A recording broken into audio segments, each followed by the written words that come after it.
When we're selling these mini screens, one of the most common questions we get asked, how do you change the meshes? So this video is to show you how simple it is and what's involved. Now the first thing you need to do is to remove the chutes. Don't unbolt the chutes in the middle, keep them connected. Undo these 4 bolts here. Now these are 19mm headed bolts, so you'll need a 19mm spanner and a 19mm either impact gun or a ratchet. Undo the bottom 3 bolts and take them out completely. Then slacken the top bolt until it's just held on by the last few threads of the bolt.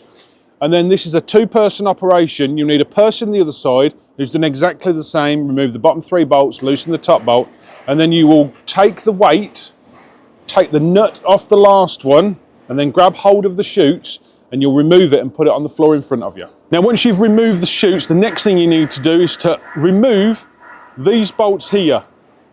There's 4 bolts down one each side, so you've got to do the same on the other side. And once you've removed these bolts, this plate here can then be removed by unhooking it from the screen tension bar. Once you've removed the plate, you can pull the screen tension bar out the side. It's designed to slide out the side and it unhooks itself from the mesh inside. Now once you've removed the screen tension bar, the bottom of the screen will lift and be free, but you'll need a second person to go to the top, because this screen has then got to be pushed up and unhooked from the top. So you'll push the screen mesh up, the person at the top will lift it, and then you'll just slide it out the front. And then you'll need the other person, the other side, to grab hold of the mesh and you'll be able to take it out and put it on the floor.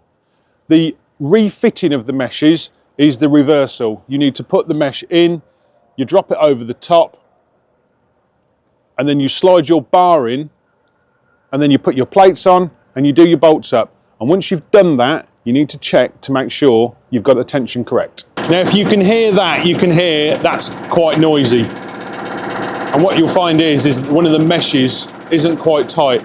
These are designed to run quiet. So if it's running quiet, everything's as it should be. So I'm just going to tighten the mesh up now and you can see what difference it makes.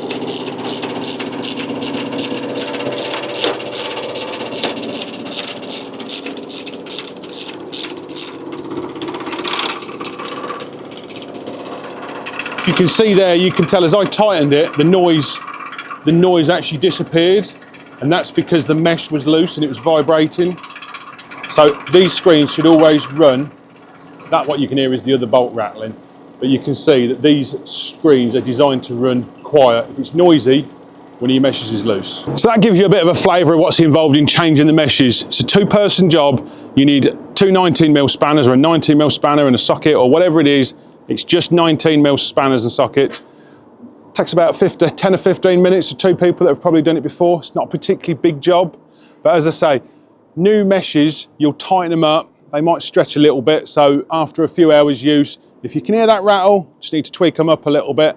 But if you do get stuck and you need help, we're on the end of the phone. Adam will put the phone number below. Give us a call, speak to one of the lads in the workshop, and we'll sort you out.